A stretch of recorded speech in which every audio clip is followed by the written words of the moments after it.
back to Rebooked, the show where we talk about the men and the women who be slapping the meat in the middle, the squared circle, and the stories they tell in the process, brother.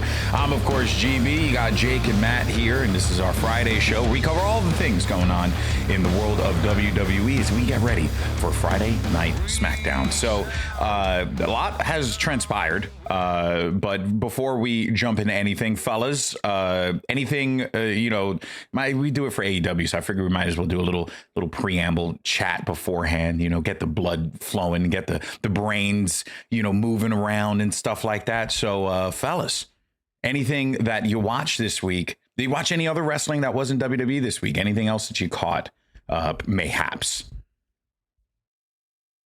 I mean, I do work for this little company called TNA. Yeah. I've heard of them. No, and of course we do have a TNA show that we are going to be getting going probably this week. We will talk more about it. Yeah, or so. Next week we'll get it out there. But yeah, TNA's been having some stuff going on. But any quick updates on TNA land that we could? Just some cool stuff. The big thing right now, again, just this past week, we're recording this literally the day of the event of NXT Roadblock. So we can't comment on the results of that, but we have two big TNA featured match. The TNA tag titles are on the line. The Hardys and Fraxium are going to be there at the theater at MSG, and then Moose and Oba Femi for the NXT World title are going to be competing one-on-one. So those are going to be two badass matches, part of the whole NXT WWE TNA crossover. So wait, Moose and Obafemi are fighting tonight as we record this. Tonight, as we record this on Tuesday, yes. This looks like I know what I'm doing on a Tuesday night. I know what I want to see big, meaty men slapping all the meat as much as they possibly can. And those men, those are some meaty boys right there. I mean, Moose is a marvel. Dude he is massive, man, and Obafemi is bigger than him, so it's just crazy. So they've had a couple of conflicts on TNA in the past couple of weeks, so it's been wild to see Obafemi in the Impact Zone. Who's that? Oh shit! And Jake, what about you? And Obafemi, he's Bama grad. Oh Jesus. Somehow every episode we manage to get Bama mentioned, and I'm not mad about it. I like that Rebooked is a podcast that people can come to if they're an Alabama sports fan. Only if you're an Alabama sports fan. Yeah. Everyone else, who's the ones that we hate? We'll get 2 more viewers. Oh yeah. Hey, 2 more we didn't have before, dude. So I look that as a win. I don't know. I'm sure they're very popular. I don't know what sports ball is. The OTC has returned. Roman Reigns is back in business, fellas. And he came back in a very dramatic way. Right at the end of the matchup between Seth Rollins and CM Punk, which, by the way, I do want to give a shout out to the Shield guys, because the Shield guys, yet again, continuing to put on main event matches across all these different shows. It's pretty impressive. One thing that we forgot to mention, this reminded me of one thing we forgot to mention on the previous AEW episode that we did, is Mox did a curb stomp. Oh yeah, and then the whole crowd, and the whole crowd started doing Seth's music. Yeah, that was a pretty cool moment. Yeah, I would like for the Shield guys to just always do one another's moves. Like, I would like to see Seth bust out like the Death Rider or something like that. Like, I think that, or like the Dirty Deeds, if you will, if they want to go that direction. I think that'd be really paradigm cool. shift. Paradigm shift. Yeah. Like, I thought that would be really dope. But yeah, so let's talk about this. The OTC is back. He comes back during this matchup with Seth and Punk. Matt, thoughts on the Seth and Punk matchup? Because they were really hyping up the cage, setting up the history. They were in the Garden. I really think that they nailed the delivery of all this and the presentation of it. But what were your thoughts on the match itself? I thought it was solid. I thought it was a good match. The two of them have some, I think, pretty good chemistry. Yeah. And they continue, especially just like narratively, these two they're so fiery, they're so intense with this story that it's always going to make it, kind of like must-see television. You got to watch it. So I thought it was solid. I don't think it was like a mind-blowing cage match, but I don't think it was meant to be, because it was good. It was pretty rough. It wasn't brutal, but like it was all about the lead up to this final moment. And this is where the story is really going. Yeah. And, handed Seth a win and then gave Seth the hell of a win celebration, courtesy of whooping his ass around every side of that ring. Yeah, it was it was a very cool ending to Raw, and I will say kudos to WWE in general for. Well, I think certain things could be better for sure, considering what all happened at Elimination Chamber, and knowing they weren't going to have anything with Cena or Rock or any of those guys for like 2 weeks. Yeah, they've kept TV interesting. They have.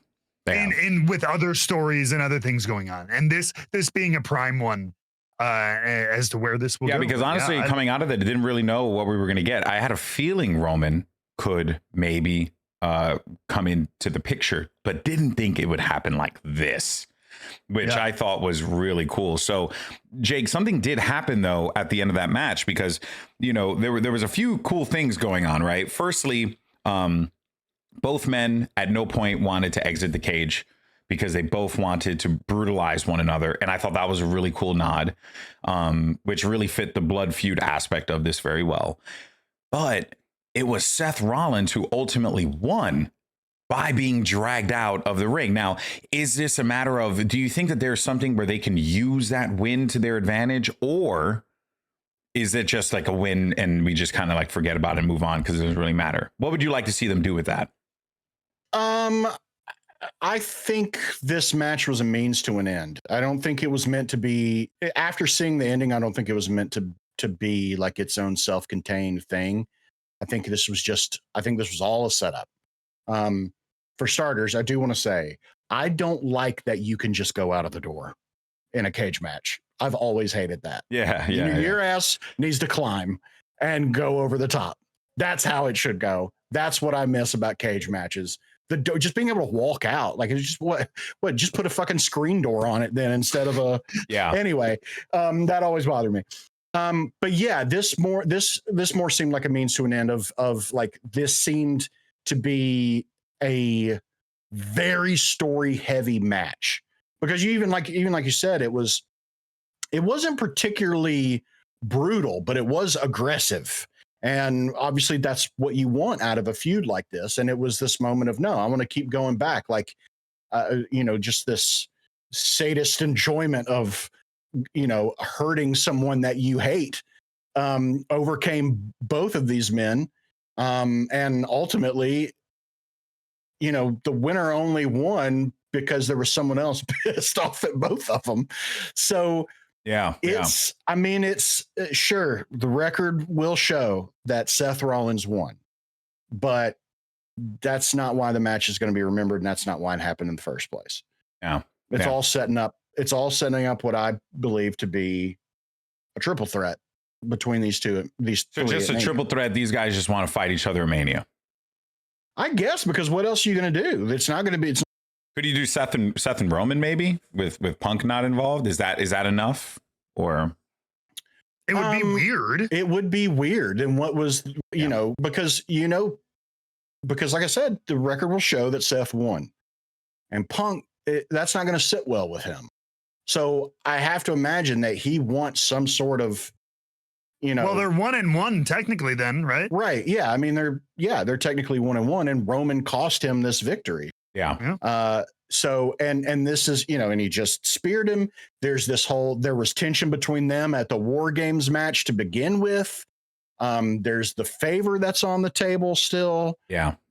Which I'm starting to think, after the way that Heyman behaved, that the favor CM Punk is going to ask for is to turn on Roman Reigns.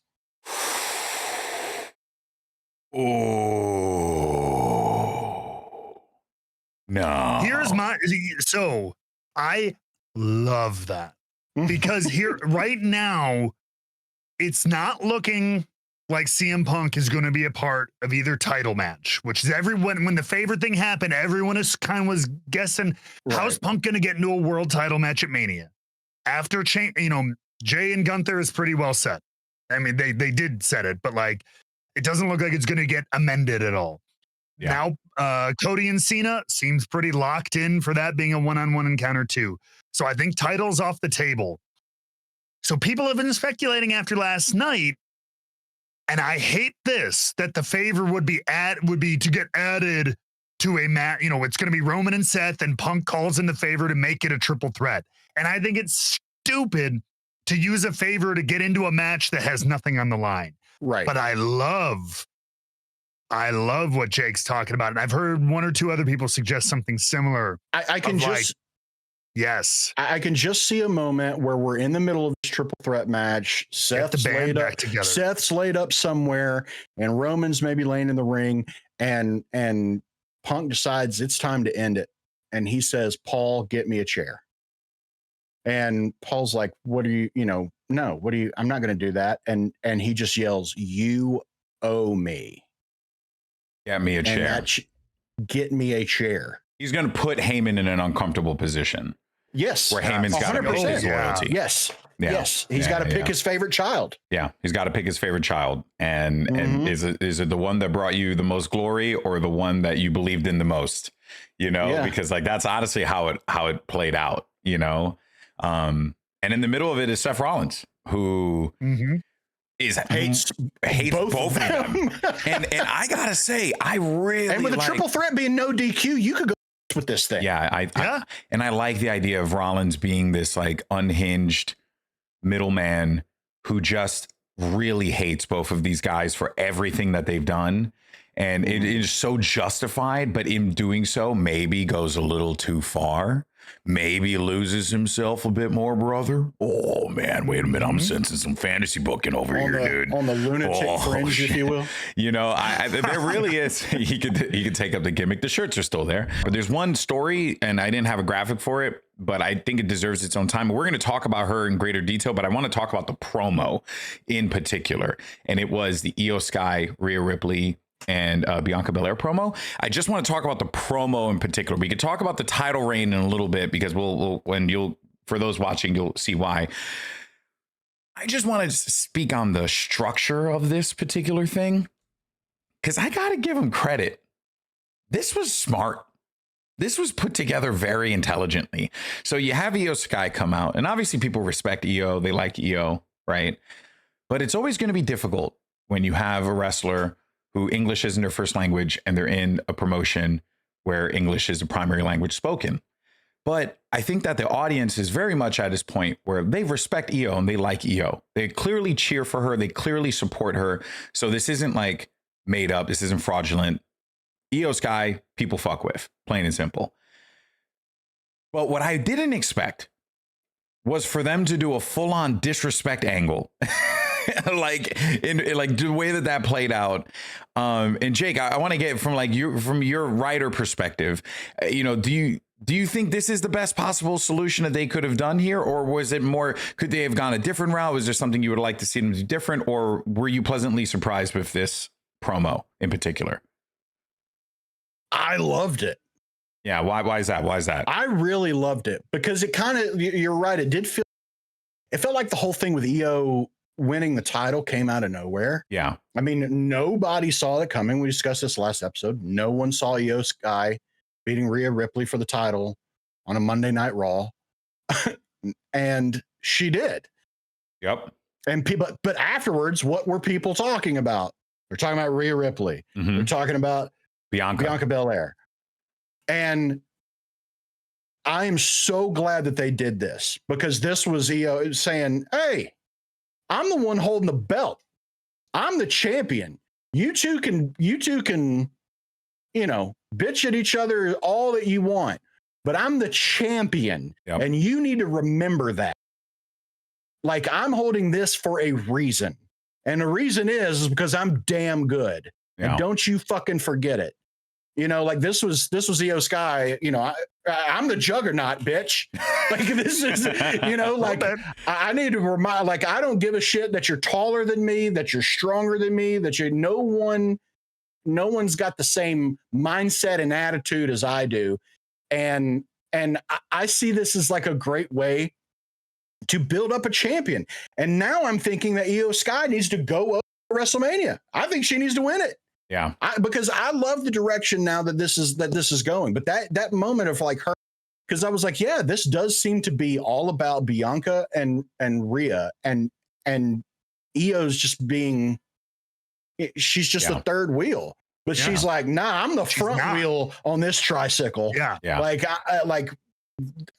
I'm that bitch. I think, And I will show you that I am. And I loved it. I thought it was perfect because for a like you said, for a wrestler who does not speak English as their native language, your actions have to speak loudly. And they did this time. And that's what I thought was so great about it. And this is the exact kind of thing that they need to do with Iyo Sky going forward. And Matt, I guess to add on to that, and I want to get your perspective on it too, because it also feels like this is, obviously it's tying into a much bigger narrative of the Bianca Belair, Naomi, Jade Cargill situation is happening on SmackDown. But another great promo. But they're mentioning that. Yeah, they're incorporating that into this as well. So it's almost like a two-show program, the story between this, but the connecting tissue is Bianca Belair. And I'm gonna say, I think Bianca Belair's going heel. I think that we're entering this era of like these wrestlers who because Bianca's always kind of flirted with this, like, hey, I'm not taking any shit from anyone. I want to get this done. Like, remember a post WrestleMania, she was like, no, I'm Bailey. Don't care about her. It was like all these things that happened, but Bianca like moved on from Jade and teamed up with Naomi. Like, Matt, there's a lot here. Is this a Bianca story? Do you see this maybe being too much of a Bianca story, or do you think they're striking a good balance right now with everything that we're seeing? I think they are striking a good balance, and I think there's a lot of places you could go with it. To your point, and they're playing it on multiple fronts, and I think that's going to play into Bianca's performance heading into her world title matchup. I think a lot as well. To get back to the Monday Night Raw promo, I'm in total agreement. I really loved it. And after smacking the crap out of both of them, because it worked, the crowd was chanting Iyo, Iyo. My one critique, and it's from a performance perspective, and I don't expect her to be Roman Reigns or anything like that, but I wish Iyo would have been able to contain it a little bit. Yeah. Because afterward, she kind of started like tantruming out a little bit. She was like stomping around, and I'm like, if you're the badass, you're smack them. You can talk some shit, but I wish she would have kind of like almost just held her ground a little bit. And as she was a little bit frenetic. I think she felt the moment and was just like, and then she just marched out of the ring, kind of stomping up the aisle. Yeah. I would have liked for her to grab the mic in that moment and just yell, I am the champion. And then I am champion. Like, I am champion. And just like leave it at that. But even then though, I was going to say the same thing. I was like coming out of it, I was like, it looked like she threw a little bit of a temper tantrum. But that's okay, because you know what? It wasn't. But I also get it. She's tired of the disrespect. She's pissed. Yeah, that's valid too. Yeah, yeah. It all fit. Like, I kind of get it. Yeah. Getting back to like the crossover of the storylines from SmackDown to Raw, Naomi and all this stuff, I could see a thing. Originally, I was kind of saying, well, you mentioned, I think Bianca's going heel, and I was like, no way. They just had Naomi go heel in this thing, so they're not. Why would they have them both? But fantasy booking, brother. Oh, I do. I think there's an interesting world where night one we have this matchup. I agree. I think Iyo should win. I think Bianca is a little distraught. I think Rhea goes into, as we talked about last week, her like DTA thing. I got to stop worrying about my old friends and everything like that. And she's a little bit more of a tweener or something like that. A little bit more of a new angle for her. Iyo wins. I think Bianca then, I'm going to have to imagine we're getting a Jade Naomi grudge match of some type at Mania as well. I'm going to pretend that's on night two. And undoubtedly, Bianca is going to be pulled into the middle of that somehow, some way. Whether they have a stipulation match or not, I doubt it. And I think Bianca, perhaps emotionally distraught from not winning that world title, and considering somebody, depending on what happens over the next several weeks, because Naomi was trying to lay out like her reason, I did this for you, I did this for us, and who knows what further explanations get made. Maybe we have a similar thing to the Elimination Chamber, where Bianca comes marching out, think where she's going after the clear-cut heel Naomi, you've fucked us around too long, and then takes Jade's head off. Yeah. Because you know what? Considering what happened to me, I lost the world title. No, Naomi, maybe you're right. Maybe it's me and you is where it's at. You were right all along. Screw her. This is our, I can see something in that universe where we get a heel Bianca. That'd be cool. That'd be cool. I'm with it. I'm with it. The thing is, though, is that while WWE is cooking with a lot of these stories, not all of them have been where we would like them to be as fans of the story, and where, look, there's only so many hours you can fit in TV in a week. So maybe that's what it is. But this gives us an opportunity to talk about it and ask the question, what happened? Now, you may remember this as our over-under segment that we did for AEW. So we're bringing it back. We're doing it again. But this time around, instead of doing it for AEW, we're doing it for WWE. And we're still going to do the same thing. We're going to give whether or not we think the story's great and over. And if we think the story needs a little bit of work, we'll give it an under. And we'll start first with a good one that I think will get the conversation flowing quite nicely. And the reason why I made this to begin with, it is, of course, the legend, our United States champion, Chelsea Green. Wait, hold up. What? Didn't you make a graphic for this? For what happened? What happened? Oh, snap. That was a test. That was a test. I know you. And I wasn't going to let you not put them skills out there. Folks, we got to ask the question, what happened? Okay, so here we go. First up. Also, shout out Hurricane. What's up with that? What's up with that? Oh, that would have been a good one, too. I don't want to gimmick infringe, though. No, absolutely. All right, so here we go. Chelsea Green, current story, just defeated Michin in a street fight. They've been kind of circling each other for a little while. But Alba Fire is now part of the Secret Service that is protecting Chelsea Green. So that is exciting. But as it stands, Michin has really only been the target. And then she's kind of just been in a bunch of matches losing and stuff. And I guess this kind of goes to since they've introduced the women's mid-card titles, they've, kind of struggled to get them off the ground. But I want to give them some grace on this. But I want to get you guys' thoughts. Where are we right now with this? How you feeling? Big up. We got Huge, 2 overs. Yes. 2 overs. I think this is the most relevant women's non-world championship. Okay. Now, outside the world titles, women. I'm talking about women's tag title, women's US, and women's intercontinental championship. But honestly, you're right. Like the on TV booking and stuff like that has been a little here and there, but this is all a huge credit, and I think Jake will agree with me, to Chelsea Green. Yes. To what she's done with this. And she puts out online, if she's not on TV, she has them film a backstage with her and Piper, and it's hilarious. And it's to where people love to hate this character.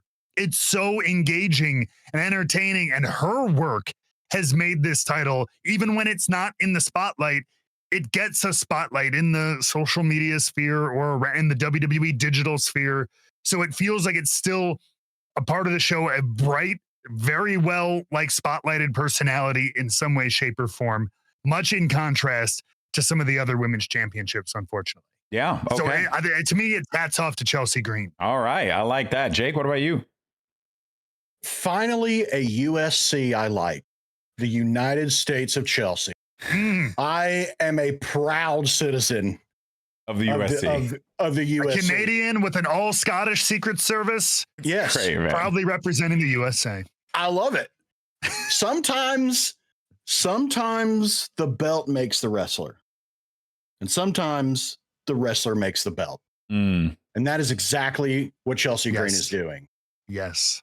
Because you could easily just have gone the route of she's got a title now and cool. And that's why that's why the belt should be coveted, because it's a belt. Yeah. But no, she has put this title over so much.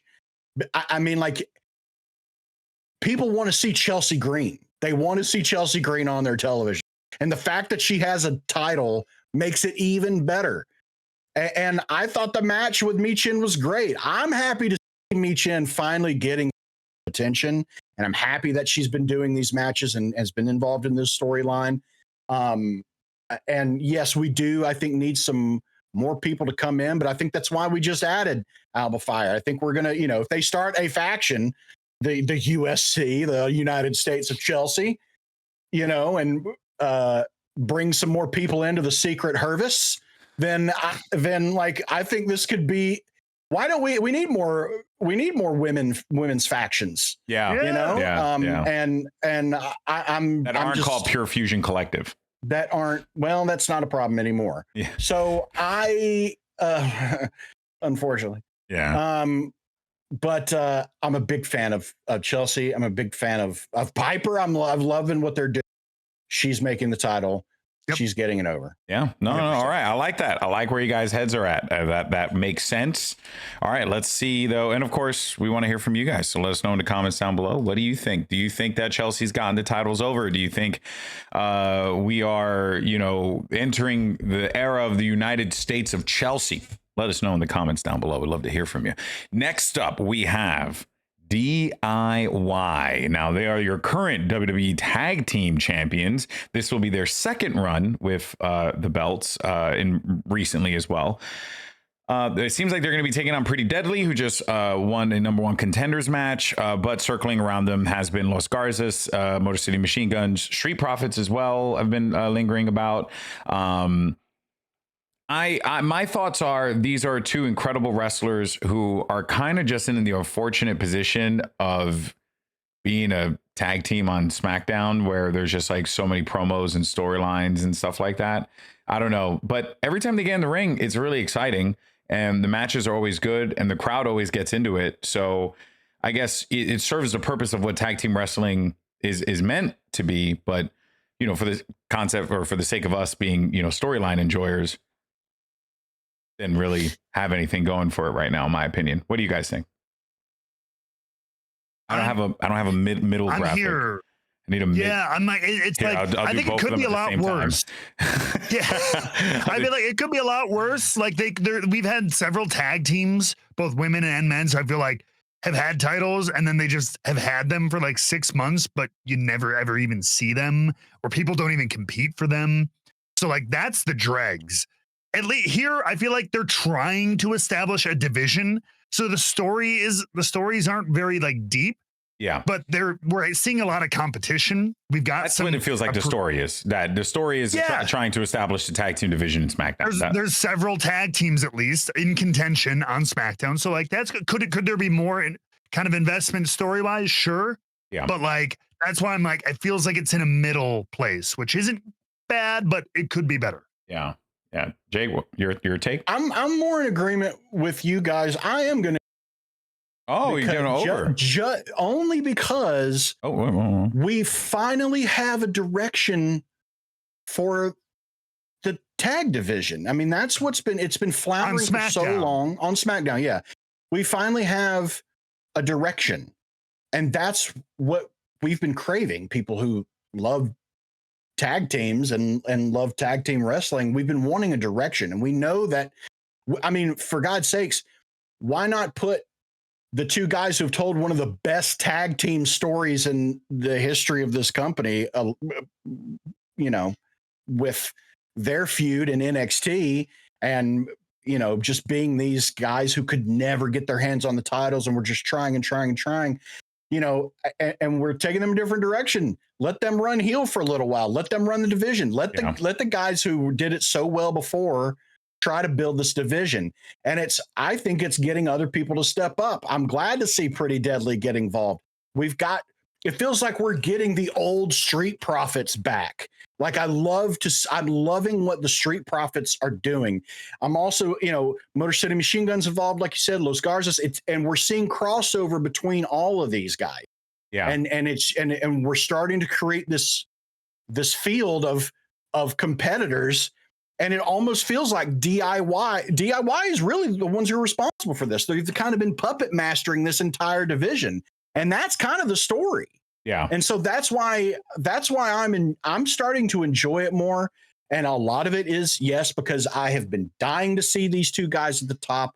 I've been dying to see Street Profits at the top. And then, Motor City Machine Guns are bringing everybody up here with how great their matches have been. So I am starting to enjoy it a lot more. I'm going to give it an over because I see a direction finally, and it looks hopeful. Yeah. Yeah. No, I mean, that is definitely like when I had started gathering everything, I was like, man, I definitely don't feel like story wise there's anything going on. But sometimes the story is just what it is, the establishment of a division, holding on to a title, because I think, Ciampa and Gargano are going to do a really good job of cherishing the belts, especially Ciampa. He's already doing his whole like holding it close to his chest thing, So I'm very interested to see that kind of desperation that we know that they're both capable of doing with their characters start to play through. That'll be really fun. You have a field of people that we were talking about this before we even recorded today. That with some of the titles we're sure to talk about, there does feel like there's a lack of people in the contention who are like out there saying, we want that title, right? But SmackDown, they have a field of competitors who want those tag titles. Yeah, they've been kind of all at each other's throats and having these number one contenders matches and jockeying for position. So like sometimes you're right. It's just like it's not always a deep emotional story, but sometimes it's just I want to fight to be the champs. Yeah, I want to win, and that's okay. If every title's that way, it's boring. But sometimes that's good enough. Yeah, it is. It is. Well, we're now going into, we have two more left for this one, and I'm going to go into the one that I think is a little, and that is the Intercontinental Championship with Braun Breaker, the unstoppable badass, and he's been going back and forth with Ludwig and Sheamus, but it seems like he's in the crosshairs of Finn Balor and the Judgment Day now, based on what happened on Monday Night Raw. But I think at like a broader level, this belt and this situation is kind of what prompted my conversation with Gaskin that led to the creation of this segment, which was like, since the Intercontinental Championship had come off the hands of Gunther, it has lost a little bit of its luster. Now, Sammy had it, and it felt really important, and then he was coming out every week defending it, and it was looking good. And then Braun won it, and you're like, oh, cool, okay, people want this belt, sick. And then I think there was like a back and forth with Sammy and him, and then Jay won, and then Jay held it for like 2 months, and then Jay lost it, and then like 2 weeks. Oh, 2 weeks. Sorry, 2 weeks. Remember that? It was literally like 2 weeks. 2 weeks. So he held it for weeks. And then, and honestly, all because they wanted that one moment where Jay just showed up holding the belt in front of Roman and Jimmy and Paul and being like, hey, look at me. I'm doing well for myself. So I liked it in that regard. It worked for that moment, but it has definitely affected the belt. And now we're at a point where the Intercontinental title is kind of back to where it was when Gunther held the belt, before Gunther held the belt, excuse me, which was like, hey, it's good. You got some good wrestlers holding it, but I mean, it's just there, maybe they'll get a couple matches in there. I know this can be saved. So I'm asking a dumb question, but screw it. Can it be saved? Let's start there. Jake? Well, for starters, I'm giving this an under. Giving it an under? See, what happened Matt, you're an under too? Yeah, I'm an under. Okay, cool. I'm glad I'm not alone on this one. I thought I was crazy, but nope. Yeah. See, what happened is you made your Intercontinental Champion the supporting character in his own story. That's how it feels. The story doesn't feel like Braun Breaker. Braun Breaker feels like he's on the outskirts of this story. The story right now is Ludwig and Sheamus. Yeah. They keep fighting each other. They keep getting each other's, beating the shit out of each other and costing each other matches and blah, blah, blah. Then you've got Finn, who's starting to get involved, but really the focus is Judgment Day, and that it seems that there's something going on with Judgment Day. Yeah. And it's all this drama and all these things are happening, but not around the championship. The championship is just nearby. And so it doesn't feel like there's a story with Braun. And that's what's needed, is where does Braun fit into this other than just being the champion? Because that's the thing right now, is like, you could literally take Braun Breaker out of this scenario and put anyone else with the title in that position, and the story wouldn't change. Yeah. Because of how it's been told so far. And you don't need that. Braun needs more involvement other than just being the guy who sits back and kicks ass. That works sometimes, but it's not working right now. Yeah. So Braun and the title itself, I think right now are secondary players in their own damn story. And that's the problem. Good note. Good note. Yeah. Yeah. Not wrong on that one. You know what also disappoints me too is, you know, coming out of Royal Rumble when he had that moment with Roman, that felt like such a big thing. You know, like he hit the spear, the crowd was like going out of their mind. And I don't know, maybe they just thought, oh, this will be a 6 spot to do something down the line. But I felt like they could have, you know, like continued to build off of that, but also would have just been more of the same of like what he's already doing. He really does need a person to bounce off of. Right. Honestly, you know who would have been really good in this position? Well, hopefully he comes back pretty soon, but Ilya Dragunov, you know, like, God, yes. I think, you know, if anything, I wouldn't be shocked if it's like a holding pattern for Ilya, you know, if he's like coming back, because he's been gone for a minute. So, cause he was injured, he got really hurt. So I don't know, maybe that's the case, but also it would have been nice if AJ Styles showed up and then was like, I want to go after the Intercontinental Championship. You know what I mean? Like nobody in these stories, like they're ending up in the city. Like I think this, what was it on Monday? It was like Dom got Finn an IC title match, right? Yeah. Stuff like, but like the stuff with Sheamus and Pete Dunne and Ludwig and all this. You're right. Like nobody in those scenarios was out here being like, I want the Intercontinental title. Let's kind of like we're talking about with the SmackDown tag titles. They have people who are all like, we want them. Here, it's like the champion is like involving himself in people's personal issues. And then as a result, maybe the title will get defended with some of those people who have issues amongst each other and not with the champion. Which I think like, that's always going to be the problem with a character like that, right? Because like he's a badass, right? So like he's either in everyone's face being a badass or he can't be because that just doesn't logistically make sense, you know, for him. It seems like they wanted to try to, speaking of like Roman and or Brock, kind of, they almost wanted to try a thing with him where like, he's not always on camera, but it's like that arrive, spear, leave, right? That kind of aura of there's like, he could strike at any time. He's a badass. You never know where he's coming from and he's going to take your body and cut you in half kind of thing, right? Yeah. Which I get. But then it doesn't seem to be like about the title. Like I would, maybe he should be a champion who was like, because normally you have people being like, I want to face the champion, and then they have to earn it and they get a match. And it would be badass. It's rare when the champion willingly like picks the fight, right? Yeah. Normally it's people trying to fight the champ. That could be something where he's got picking fights, be like, spare someone, you fight me for my title, right? Like next week. Like, or I've selected you. Like it's an open challenge, but their choice is through violence. You know? Kind of, yeah. So you got to watch out. Are you ready? Yeah. You never know. I don't know, but it's not. It's about like getting the clearinghouse thing in the mail where it's like, oh, you may have just. Except the letter is a spear. Except it's a spear. Yeah, exactly. But but something, but they just haven't made it really about the title. They just made him about him spearing people occasionally, and then we're still focused and being on really fast. That's all it is right now. Yep. Yeah. Well, look, as we noted before, right now, a little bit of an under with Braun Breaker and his run with the Intercontinental Championship. But of course, we're hoping that anything changes there. But let's go to our last one. We already covered a little bit of it, but I kind of want to just talk about the belt and the year that it's had overall, because our current women's world champion is of course Iyo Sky, who just won the belt. It was a shocker finish on Monday Night Raw.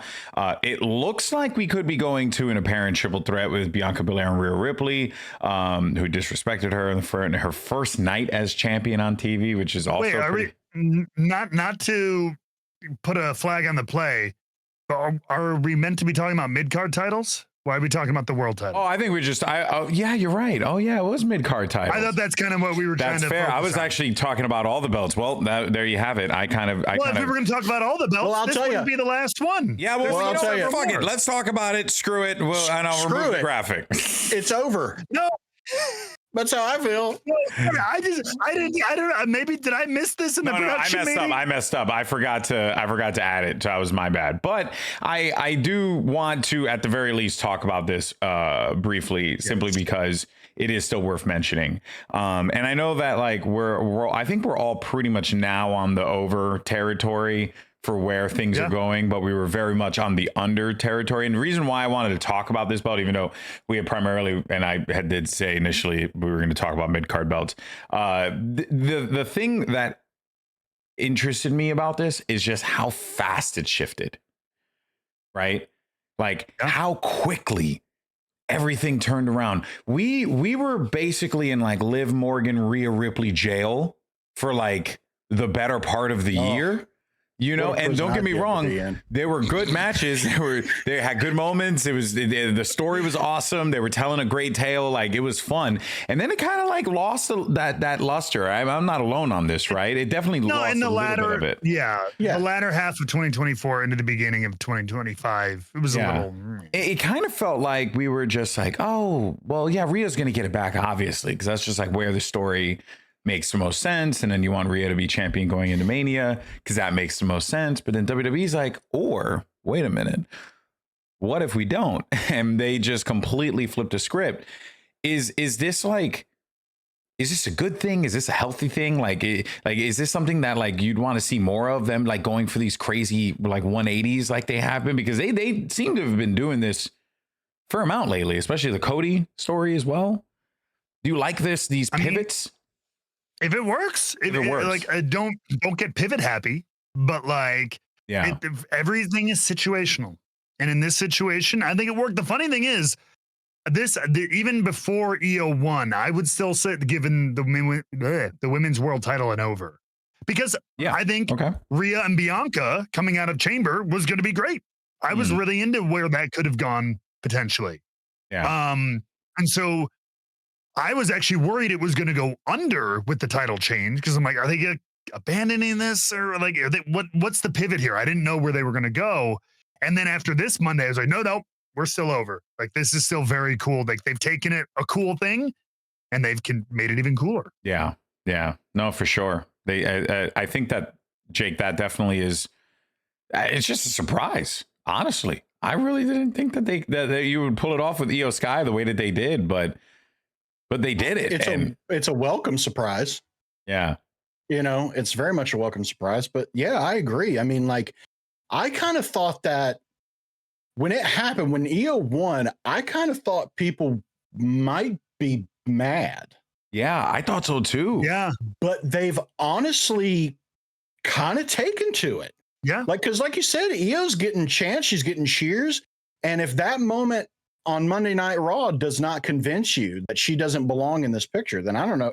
I don't know what else will. But like, I mean, I think it was a perfect reintroduction into Iyo Sky, because I feel like going into last year's Mania, she was kind of the footnote in her story as well. It was all about Bayley. It was all about Bayley. It was all about the end, the destruction of Damage Control. That's what the focus was. No one. You know, people kind of in a little bit forgot that Iyo was the champion and why she deserved to be there in the first place. This to me is a welcome reintroduction into the character of Iyo Sky. I like that. And she made a big impact in such a small amount of time. With that moment and those slaps on Raw. Yeah. And it made me very excited. It made me very excited for this match. Yeah. I was definitely in the similar boat where I was like, I'm excited. I'm looking forward to Rhea versus Bianca because I know it's going to be a good match, but I hope they get me invested. and then in the and then they put a little literally nitrous snap in the of tank. snap of the fingers, and we are invested, and this is going to be a fun ride for sure. Very, very pumped to see where this ends up. So yeah, of course we want to hear from you guys as well. Let us know what you think. Do you feel like the stories are over? Do you feel like stories are under? We're gonna do more. If we had done all of them, we'd be here forever. So we'll do more next week. And then what we'll do is we'll do like 3 mid cards, and then we'll throw in one little wrench into it. Okay, that'll be the way we do it. Listen, okay, I'm a solo producer. You know, I can only do so much. I botched it. That leads us to our new segment that we are starting to bust out here more often, and it is of course Jake's Retro Rippage, where Jake shares with us a card. Pack of cards from a WCW card set that he had in his basement or in the attic, or where was it located? In a box, just Boy, somewhere. I've only told this story 15 times already. I'm gonna punch you in the neck. It's irrelevant at this point. Normally we have you vote on pack this week, but I forgot. So we're doing pack number 3. We're doing a triple threat for each of us. We're doing pack number 3. Love it. But if you go in the episode spoilers channel, I'll do one. I'll do one for next week. But here we go. Opening. And Jake found his cards in a dungeon. It was in his sex dungeon, by the way. That's right. That's where it was. That's right. All right. Up first, we've got Doom. Classic. With Ron Simmons and Butch Reed. Hey, here we go. He's back, everybody. El Gigante. Hey, let's go. El Gigante. All right. Up next, we got a little Terry Taylor. Nice. Rooster's back. We love Whose it. favorite hold is the 5 arm. Yes. Yeah. One better than the 4-arm. That's right. That's Facts. right. Facts. Speaking of Braun Breaker, we got Steiner Bros here. Steiner Brothers. With Scotty featured in his tilt-a-whirl suplex. And Braun is the son of Rick. Okay. That's awesome. Ricky Morton's up next. Our BRCW World Champion currently. Let's go. Champ in the house. That's going to be worth a lot. How about that? Here's another Sid Vicious. Love it. Yeah. Love it. Notorious member of the 4 Horsemen. Okay. He's got a notorious member, all right. Oh my God. God damn it. Which of course spells doom for anyone who sees it. Here's another. Yeah. Here we got Tommy Rich. Wildfire, baby. Wildfire, Yeah. Tommy Rich. Oh, beautiful.